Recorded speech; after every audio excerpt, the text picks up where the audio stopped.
Pearson മാഷേ, ഇന്ന് ഉച്ചയ്ക്ക് മുഖ്യമന്ത്രി തീരുമാനിക്കും. മുഖ്യമന്ത്രി ആരാന്നറിയത്തില്ല, ഏതൊരു മാധ്യമത്തിൽ കിടക്കുന്ന കണ്ടു. അവിടുന്ന് മുഖ്യമന്ത്രി ഒരു കവറിൽ സീൽ ചെയ്ത് വിട്ടിട്ടുണ്ട്. നിയമസഭ യോഗം വിളിച്ചിട്ടുണ്ടല്ലോ MLA മാരുടെ. അപ്പോൾ അതിനകത്ത് ദീപാദാസ് മുൻഷിയും വേറെ ആരോ 2 ഹൈക്കമാൻഡിലെ ആൾക്കാരും വന്നിട്ട് അത് പ്രഖ്യാപിക്കുമെന്നാണ് പറഞ്ഞത്. അപ്പം അതുവരെ ഇത് വളരെ ഈ പറഞ്ഞതുപോലെ ആകാംക്ഷാഭരിതരായിട്ട് ഉള്ള ഒരു അവസ്ഥയിലേക്കാണ് പോകുന്നത്. അപ്പം വി.ഡി. സതീശൻ കുടുംബമായിട്ട് തിരുവനന്തപുരത്തേക്ക് പോകുന്നുണ്ട്. അപ്പോൾ വി.ഡി. സതീശൻ ഏതാണ്ട് ഒരു ഉറപ്പ് കിട്ടിയതുപോലെ എൻ്റെ ഒരു ഫീലിങ്സ് ഞാൻ പറയുക. രമേശ് ചെന്നിത്തല ഇനി കുടുംബമായിട്ട് വരുന്നു, അത് ഞാൻ ഒരു മാധ്യമത്തിലും കണ്ടില്ല. KC വേണുഗോപാൽ വരുന്നുണ്ടോ ഇല്ലയോ എന്നതിനെപ്പറ്റി ഇതുവരെ ഒരു വാർത്തയില്ല. പുള്ളി ഡൽഹിയിൽ തന്നെ തുടരുന്നു. അപ്പം നമുക്ക് ഇതിനകത്ത് നിന്ന് KC ഇനിയും ഡൽഹിയിൽ തന്നെ തുടരുന്നത് ഇനി ഇല്ലാത്തത് കൊണ്ടാണോ, അതോ ഇനിയും പക്വത കൂടി പ്രഖ്യാപിച്ച് കഴിഞ്ഞിട്ട് ഫ്ലൈറ്റ് പിടിച്ച് വരാനാണോ, മറ്റേയാൾക്ക് ഉറപ്പ് കിട്ടിയത് കൊണ്ടാണോ, രമേശ് ചെന്നിത്തല ഇനി ഒന്നും വേണ്ട, ഹൈക്കമാൻഡ് തീരുമാനം, ഞാൻ കിടന്ന് പണിഞ്ഞിട്ട് കാര്യമൊന്നുമില്ല, ഉള്ളത് മേടിച്ചുകൊണ്ട് ഒരു സമ്മർദ്ദത്തിൻ്റെ പുറത്ത് നല്ലൊരു വകുപ്പ് കിട്ടുമായിരിക്കും, ആഭ്യന്തര വകുപ്പ് കിട്ടുമായിരിക്കും, അതാണെങ്കിലും തൃപ്തിയാന്നുള്ള രീതി വന്നിട്ടുണ്ടെന്നാണ് വാർത്ത. ഏതായാലും ഇന്നലെ സുകുമാരൻ നായർ ഇറങ്ങിയിട്ടുണ്ട്. സുകുമാരൻ ഇറങ്ങിയിട്ട് അത് കാരണം ഈ പുള്ളിക്ക് താല്പര്യമുള്ള ഒരു പാർട്ടിയാണ്. അദ്ദേഹം സമദൂരം എന്തോ ശരി ദൂരമൊക്കെ പറയുന്നെങ്കിൽ അദ്ദേഹത്തിൻ്റെ പാർട്ടിയും അദ്ദേഹത്തിന് അധികാരത്തിൽ ഇരിക്കുന്നത് കേന്ദ്രത്തിലും കേരളത്തിലും ഒക്കെ കോൺഗ്രസിനോട് ഇഷ്ടമുള്ള ഒരാളാണ്. പുള്ളിക്ക് പാർട്ടിയോട് താല്പര്യമുള്ളതുകൊണ്ടായിരിക്കും. പക്ഷേ അത് സമുദായ നേതാവായതുകൊണ്ട് പുള്ളി അത് അങ്ങനെ വെളിച്ചത്ത് പറയുന്നില്ല, പറയാതെ പറയും. ഞാൻ ആളുടെ പേര് പറയത്തില്ല, തൊട്ട് കാണിക്കാന്ന് പറഞ്ഞതുപോലെ പുള്ളിയുടെ രീതി. പക്ഷേ ഇപ്പോൾ പുള്ളി ഔട്ടായി കേട്ടോ. പുള്ളിക്ക് നമ്മൾ പറയത്തില്ലേ റോളില്ലാതെ, നേരത്തെ ഭയങ്കര റോളായിരുന്നു. അത് സുകുമാരൻ നായർക്കുണ്ടായിരുന്നു, വെള്ളാപ്പള്ളി നടേശനുണ്ട്. വെള്ളാപ്പള്ളി ആദ്യമൊക്കെ ഒന്ന് ഒഴുക്കമട്ടത്തിൽ പറഞ്ഞിട്ട് വെള്ളാപ്പള്ളിക്ക് എനിക്കൊന്ന് ശരം നാണമുണ്ടെന്ന്. കാരണം ഇയാൾ പരസ്യമായിട്ട് LDFന് വേണ്ടിയാണെന്നല്ലോ നിന്നെ. അത് നടന്നില്ല. അയാൾ പരസ്യമായിട്ട് അത് കഴിഞ്ഞിട്ടും പറഞ്ഞു എനിക്ക് ഇതിനകത്ത് വിഷമമുണ്ടെന്ന് പറഞ്ഞു. അപ്പോൾ ഇനി വേറെ ഇതിനകത്ത് വലിയ അഭിപ്രായം പറഞ്ഞിട്ട് കാര്യം ഉണ്ടാകത്തില്ല. അപ്പോൾ അതുകൊട്ടെ ഇപ്പോൾ സുകുനായർ കഴിഞ്ഞ ദിവസം പറഞ്ഞതും ഇത് മര്യാദയുള്ള കാര്യമല്ല. അല്ല, പറയുന്നതിനകത്ത് ഞാൻ ചിരിച്ചുകൊണ്ട് പറയുന്നെങ്കിൽ അതിനകത്തൊരു കാര്യമുണ്ട്, മര്യാദയുള്ള കാര്യമല്ല. കാരണം കോൺഗ്രസിൻ്റെ ഈ മുഖ്യമന്ത്രിയെ തീരുമാനിക്കുന്നത് കോൺഗ്രസ്സാണ്. അതിനകത്ത് ഘടകകക്ഷികൾ ഇടപെടുന്നത് ശരിയല്ല. കാരണം ഇയാൾ നേരത്തെ പല കാര്യങ്ങളിലും പല വിഷയങ്ങളിലും വെള്ളാപ്പള്ളി നടേശൻ ഉൾപ്പെടെയുള്ളവർ മലപ്പുറത്തെ മുസ്ലിം ലീഗിൻ്റെ രീതികൾ അവിടുത്തെ ബഹുഭൂരിപക്ഷം വരുന്ന ഹിന്ദു സമുദായത്തിനും അല്ലെങ്കിൽ മറ്റു പലർക്കും അംഗീകരിക്കാൻ പറ്റുന്നതല്ല, അവരുടെ അവകാശങ്ങളെ ഹനിക്കുന്നതാണ്. അവിടെ ഈ പറയുന്ന പോലെ പഞ്ചായത്തിലും ജില്ലാ പഞ്ചായത്തിലും അല്ലെങ്കിൽ MLA MP ഒന്നും ആവുന്നതിന് അവർ സമ്മതിക്കത്തുമില്ല. അവരുടെ അപ്രമാദിത്വമാണൊക്കെ പറഞ്ഞാണല്ലോ വലിയ വിഷയമായത്. ആ സമയത്ത് പോലും മുസ്ലിം ലീഗിൻ്റെ ഭാഗമായിട്ട് നിന്ന് സംസാരിച്ച ആളാണ് സുകുമാരൻ നായർ. അപ്പോൾ സുകുമാരൻ നായർ ഇന്നലെ പറഞ്ഞിട്ടുണ്ട് ഇത് മര്യാദകേടാണ്. ഞാൻ പറഞ്ഞില്ലേ, മര്യാദകേടാണ് കാണിക്കുന്നത്. കാരണം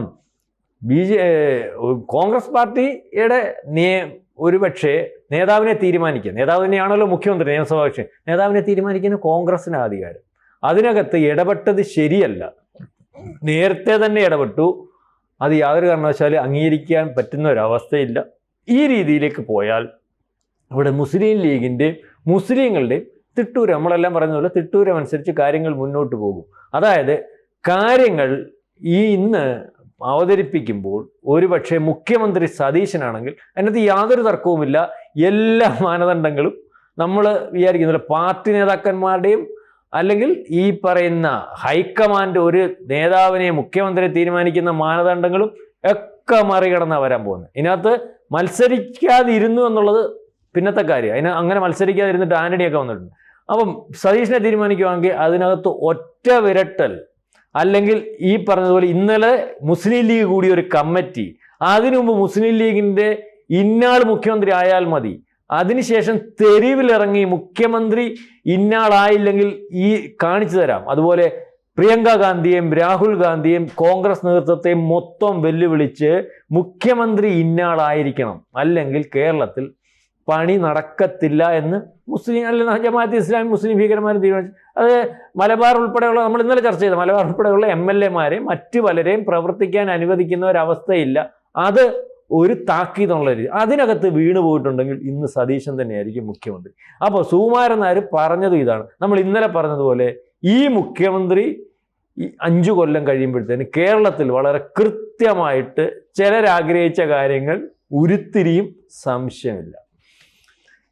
ശരിയാണ്. 1 മണിക്കായിരിക്കും നമ്മളെ മുഖ്യമന്ത്രി, ഇനിയും വളരെയധികം വിഷമമുണ്ടെന്ന് വിചാരിക്കാം മുഖ്യമന്ത്രി നിശ്ചയിക്കാൻ. കഴിഞ്ഞ ദിവസം ഒരു പ്രേക്ഷകൻ നമ്മളോട് പറഞ്ഞ ഒരു നിർദ്ദേശമുണ്ട്.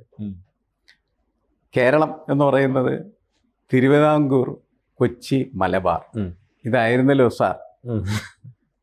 അതുകൊണ്ട് ഇവർക്ക് 3 മുഖ്യമന്ത്രിമാരെ നിശ്ചയിക്കാം. മനസ്സിലായി? അതെ അതെ. അപ്പോൾ 3 പേരാണല്ലോ ഉള്ളത്. വി.ഡി. സതീശനുണ്ട്, വേണുഗോപാലുണ്ട്, രമേശ് ചെന്നിത്തലയുണ്ട്. ഇപ്പോൾ വി.ഡി. സതീശനെ മലബാറിന് കൊടുത്താൽ മതി. കാരണം മുസ്ലിം ലീഗിന് ആവശ്യമുള്ള മുഖ്യമന്ത്രി മലബാറിന് ഒരു മുഖ്യമന്ത്രി, അത് വി.ഡി. സതീശൻ. കൊച്ചിക്ക് വേണമെങ്കിൽ നമുക്ക് എന്ത് ചെയ്യാം,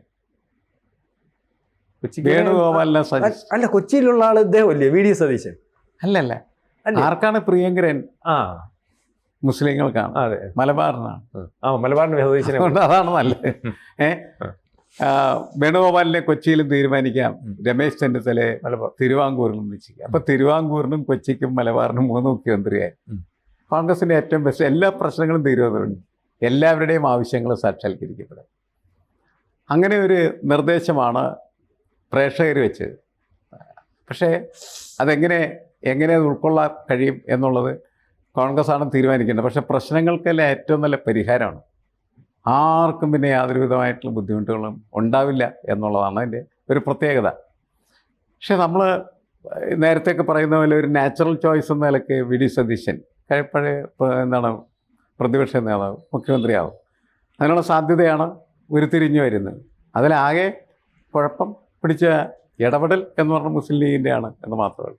മുസ്ലിം ലീഗ് പറഞ്ഞാൽ ഇയാളല്ലെങ്കിൽ എല്ലാത്തിനും ശരിപ്പെടുത്തും എന്ന് പറയുന്നത് കേരളത്തിന് അത്ര ഇഷ്ടമുള്ള കാര്യമല്ല എന്നാണ് എനിക്ക് തോന്നുന്നത്.